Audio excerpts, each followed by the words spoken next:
Hindustani musician and Malayalam music composer Ramesh Narayan was caught in a controversy recently after apparently refusing to receive an award from young actor Asif Ali. The music director has been facing massive backlash since that incident, which happened on July 15th at the trailer launch of Manorathangal, an anthology film based on 9 stories written by legendary writer M.T. Vasudevan Nair. July 15th was also the birthday of the writer. However, Ramesh Narayan has responded to the controversy, stating that it was never his intention to snub Asif Ali. A video from the event has gone viral where the music director was seen shying away from receiving the award from Asif Ali. The video shows Asif walking towards Ramesh Narayan with a memento in his hand. Narayan receives it without having proper eye contact with him and at once calls Jayaraj, one of the directors of the anthology,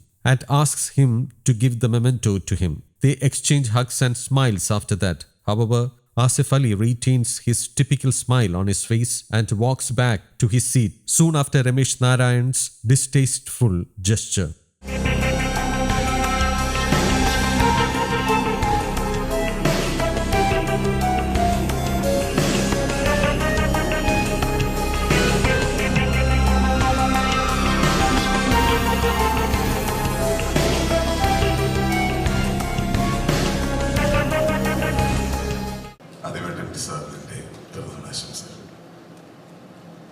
എല്ലാവരും പറഞ്ഞ പോലെ ഒരുപാട് ആഗ്രഹമുണ്ടായിരുന്നു എം.ടി. സാറിൻ്റെ ഒരു സിനിമയുടെയൊക്കെ ഭാഗമാവണമെന്ന്. നടക്കില്ലെന്ന് അറിയില്ലായിരുന്നു. ദൗർഭാഗ്യം പോലെ പ്രിയ സാറിലൂടെ അത് സംഭവിച്ചു. ഒരു സ്വപ്നം പോലെയായിരുന്നു അത്. ഒരുപാട് സന്തോഷം. പിന്നെ ഒരുപാട് ലെജൻസിനെക്കൂടെ കാണാൻ കഴിയും, അവരോടൊരു വേദി പങ്കിടാൻ കഴിഞ്ഞു. തീർച്ചയായിട്ടും ലെൻസിനോട് നിൽക്കും. ഒരുപാട് ഭാഗ്യം, സന്തോഷം. God bless.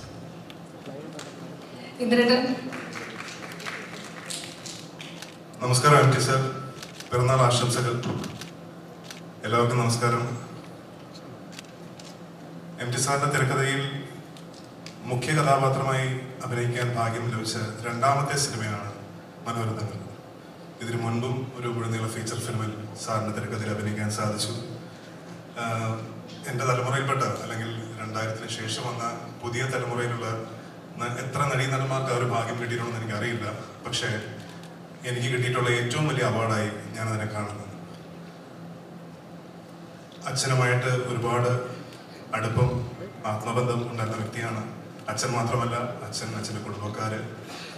ശരിക്കും ഈ കടൽക്കാറ്റ് എന്ന മനോരഥങ്ങളിലെ സെഗ്മെന്റിലാണ് ഞാൻ അഭിനയിച്ചിരിക്കുന്നത്. എം.ടി. സാറിന്റെ തന്നെ ബന്ധനം എന്ന ഷോർട്ട് സ്റ്റോറി ആസ്പദമാക്കിയാണ് കടൽക്കാറ്റ് എന്ന സിനിമ ചെയ്തിരിക്കുന്നത്. കോയിൻസിഡന്റ്ലി എനിക്ക് അച്ഛൻ അഭിനയിച്ചതിൽ എനിക്ക് ഏറ്റവും പ്രിയപ്പെട്ട കഥാപാത്രം സാറ് തന്നെ സംവിധാനം ചെയ്ത ബന്ധനം എന്ന സിനിമയിലെ കഥാപാത്രമാണ്.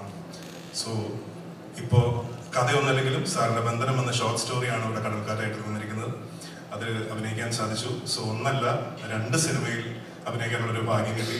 Double congratulations to our beloved Indrajith. Thank you. സാറിനോടൊപ്പം ഇരുന്ന് സംസാരിക്കാൻ ഒരുപാട് അവസരങ്ങൾ എനിക്ക് കിട്ടിയിട്ടില്ല.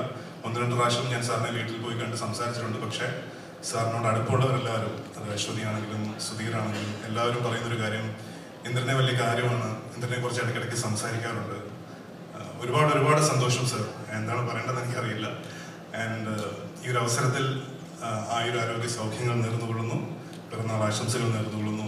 Wishing you a very very happy birthday sir. Thank you Latha. Asif. എല്ലാവർക്കും നമസ്കാരം. ഹൃദയം നിറഞ്ഞ പിറന്നാൾ ആശംസകൾ എം.ടി. സാർ. ഒരുപാട് സന്തോഷത്തോടും അഭിമാനത്തോടും കൂടിയാണ് ഇവിടെ നിൽക്കുന്നത്. ഞാൻ ആദ്യമായി എം.ടി. സാറിന്റെ മുന്നിൽ എത്തുന്നത് നീലത്താമര എന്ന സിനിമയുടെ ഓഡിഷന് വേണ്ടിയിട്ട് ലാൽ ജോസ് സാറിനെ വന്ന് കാണാൻ പറഞ്ഞപ്പോഴാണ്. അന്ന് ഒരു മലയാളി ലുക്കില്ല എന്ന് പറഞ്ഞ് എനിക്കതിൽ നിന്ന് മാറേണ്ടി വന്നു. അതിനുശേഷം നീണ്ട 13 വർഷത്തെ കാത്തിരിപ്പാണ് സാറിന്റെ ഒരു ക്യാരക്ടർ ചെയ്യാൻ പറ്റിയത്. അതിൻ്റെ ഒരു സന്തോഷം തീർച്ചയായിട്ടും ഉണ്ട്. അശ്വതി മാം, സാറിന്റെ മകൾ അശ്വതി മാം ഡയറക്ട് ചെയ്ത ഫിലിമിലാണ് ഞാൻ അഭിനയിക്കുന്നത്. മധുബാലയാണ് എൻ്റെ കൂടെ അഭിനയിച്ചിട്ടുള്ളത്. ഒരുപാട് സന്തോഷം. ആദ്യമായി വാസുവേട്ടന് പിറന്നാൾ ആശംസകൾ. എല്ലാവരും എം.ടി. സാർ എന്ന് വിളിക്കുന്ന അദ്ദേഹത്തിന് എന്താണ് വാസുവേട്ടൻ എന്ന് ഞാൻ വിളിക്കുന്നത് എന്ന് സംശയമുണ്ടാകും പലർക്കും. പക്ഷെ അത് ഞങ്ങൾ കോഴിക്കോട്ടുകാർക്ക് അദ്ദേഹം തരാതെ തന്ന ഒരു അനുവാദമാണ്. മനോരഥൻ ഇതിൻ്റെ ഭാഗമായി ഒരു സിനിമ സംവിധാനം ചെയ്യാൻ കഴിഞ്ഞത് ഭാഗ്യമായി തന്നെ കരുതുന്നു.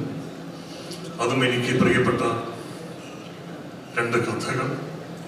അതിൽ എനിക്ക് പ്രിയപ്പെട്ട, ഞാൻ ഏറെ ആദരിക്കുന്ന മലയാളത്തിൻ്റെ മമ്മൂക്ക അഭിനയിക്കുന്നു. നന്ദി എല്ലാവർക്കും ഈ സമയത്ത് പറയുന്നു.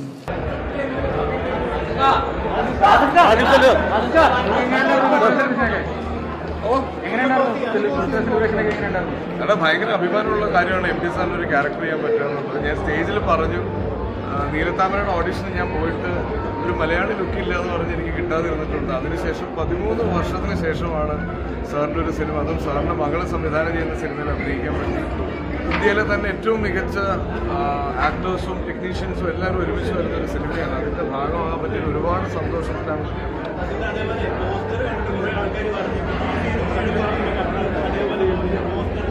എനിക്ക് സ്ഥിരമായിട്ടൊരു കോലമില്ലെന്ന് നിങ്ങൾക്ക് എല്ലാവർക്കും അറിയാം. അതിങ്ങനെ മാറിക്കൊണ്ടിരിക്കും. Thank you. Good night. Explaining his stance, Ramesh Narayan on July 16th said it was not his intention to hurt anyone and said he was sorry if his act had hurt the actor. I received the memento from Asif, but I wanted director Jayraj also to join, since he is the director of the film for which I had composed music. By that time, Jayraj came to hand over the award. Asif was not to be seen. I really like him as an actor, Ramesh Narayan said. When asked whether he didn't listen to the announcement calling Asif Ali to hand over the award, Ramesh Narayan said the award was given off stage and he couldn't hear the announcement properly as the venue was very noisy. Ramesh Narayan had composed music for one of the films in the series directed by Jayraj. After the video went viral, the music director was harshly criticized for his attitude, with the internet calling him unprofessional, arrogant, and egoistic. Social media was flooded with posts hailing Asif Ali for handling the situation smoothly and intelligently with a smile on his face. Amma, the Association of Malayalam Movie Artists, expressed solidarity with Asif by sharing a post on Instagram. It read, "Your smile towards the pride that ignored you is the real music." News Desk, Kaumudy Global.